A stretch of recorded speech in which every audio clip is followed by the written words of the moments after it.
Over the next 3 to 4 weeks, we are going to see the number of cases in this country rise so dramatically that we're going to have a hard time keeping everyday life operating. Already we're seeing it in our healthcare settings, where if we could easily lose 10 to 20% of healthcare workers who are not available to work at all in a very difficult market already. We're seeing that right now in critical infrastructure areas where people just can't come to work. So to me, ideally, you would like to have more time to allow people to clear the virus, not potentially be transmitting it. Oh, isn't that exciting, everybody? And was Dr. Osterholm correct yesterday when he said, yes, he was correct. So let's listen to Dr. Osterholm, because we hit, we're number one, damn it. The United States of America is the number one hotspot in the world for the COVID. We hit 1 million cases. Oh, for God's sake. Yes, a global record has been set. 1 million COVID cases in America. Who's going up to the podium to accept that award? Let's nominate Ron Death Sentence. Let's nominate him. Or perhaps we could nominate our Surgeon General, our brand new, shiny, polished Surgeon General, Dr. Ladapo. Yes, Dr. Ladapo of the great state of Florida. I mean, yes, things are always worse in Florida, but you know, do you have any idea what the increase in caseload is in Florida? Everybody? Anybody? It's almost 1,000% increase since Christmas Day. The actual number is 948%. There's a 948% rise in cases in Florida since Christmas Day, from Christmas Day to New Year's Day. Now, yes, I agree. It's always worse in Florida. I mean, you know, America has coyotes. Florida has alligators. America has meth. We have bath salts. You understand? This is a really effed up place. America has Trump. Florida has Trump and Ron Death Sentence. And now Dr. Ladapo. It's the trifecta of bad medicine. What'd John Bon Jovi say? Your love is like bad medicine. Bad medicine. It's all I need.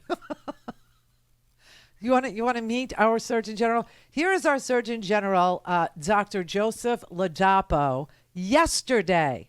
We're going to be working to unwind the sort of testing psychology that our federal leadership has managed to, unfortunately, get most of the country in over the last 2 years. What? We need to unwind this testing sort of planning and living one's life around testing. Right. Without it, we're going to be sort of stuck in the same cycle. So, you know, it's really time for people to be living, to make the decisions they want regarding vaccination, to enjoy the fact that many people have natural immunity. What is, look, just leave that up there for just a brief moment, Brett, because the irony, I mean, it's rain on your wedding day. It's the free advice you just can't take. Early treatment saves lives. That is the sign. He is standing at a podium that bears the message, early treatment saves lives. So why test? Why find out early? Seriously, dude, that is our new Surgeon General of the state of Florida. You know, I mean, listen, America, you will eventually catch up to Florida. You will. But by then, we will have moved on. All this work they did on gerrymandering, it's all going to be for nothing. For nothing, because they're killing their freaking voters. They're literally killing them. It's like the wacko bird of the coal mine of America, Florida is. So when you look at our caseload and you see that we have increased the number of cases by 948%, okay, and that America has reached the awesome 1 million mark of COVID cases since Christmas. I mean, it's just, wow. And here's another real fun fact. So we were wondering, you know, Brett, Jessica, me, all of my friends that got the COVID between Christmas and New Year's. All of it. By the way, we just did a very quick, brief, quick test here in the studio, just for us, right? And for Brett's mother, you know. I brought it in just for her. But yeah, we're both negative. But now we don't know if we're really negative because we decided we were going to listen to Dr. Michael Osterholm, who said the next 3 weeks are going to be like freakishly crazy, right? I mean, like, critical infrastructure, no people in the hospital. We've already lost 20% of the staffing at hospitals because they got sick. We've already lost 20%. We all know about all the flights that are canceled. We all know about that. I wonder how many people are paying attention to how many police and firefighters and EMTs have called in sick because they're sick. But here's what Dr. Michael Osterholm said about the testing that we did here in the studio just a brief moment ago in order that we might be free to do the show today, right? He said the at-home testing really blows, is what he said. Well, there are three issues with testing that we have to be aware of right now. Number one is you have to distinguish between the PCR test and what is the over-the-counter test.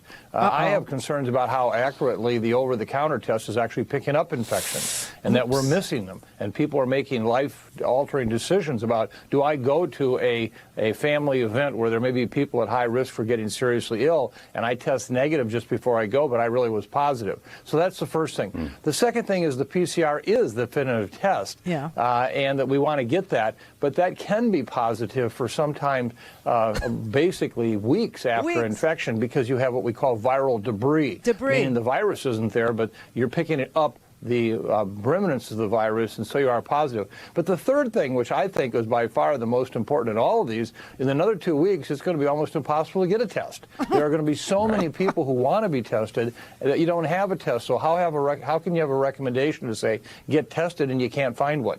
Look here, brother, it's just cosmic debris. I honestly, Frank Zappa totally understood this world. He totally got it. But this is crazy. This is nuts because we did at-home tests. Okay, that's all you can get your hands on, right? Is an at-home test. So we both just did them, and we're both negative. But hey, maybe not. Maybe not. Maybe I should, order from LabCorp the Pixel test, pixel.com, everybody, if you want one. And it'll be FedExed here, and then Brett can take it, and we can find out that, he's still positive because of the cosmic debris or some such crap. But here's the kicker, okay? Here's the thing about Florida and five states. There's Arkansas, Florida, of course, Iowa, Kansas, and Tennessee, okay? Did you know you could get paid in those states for being stupid? Did you know that? In those 5 states, you can get unemployment insurance if you lose your job for refusing to get vaccinated. Whatever happened to no fault of your own? Whatever happened to you can't collect unemployment if you were fired for cause? Now, if your company has a rule that demands that you be vaccinated before you can attend your job and you choose not to, isn't that you doing something that is your own fault for losing your job? Isn't that, logical? Well, in these states, no. In these states, you don't. You can do that. You can self-sabotage, and they will pay you to be that stupid. And if you missed which 5 states it is, just Google bottom 5 states. The other thing is, okay, there is no way for hospitals to determine which variant you have, Delta or Omicron, and the treatment is different for Delta than Omicron. Good luck, everybody. God bless. Oh!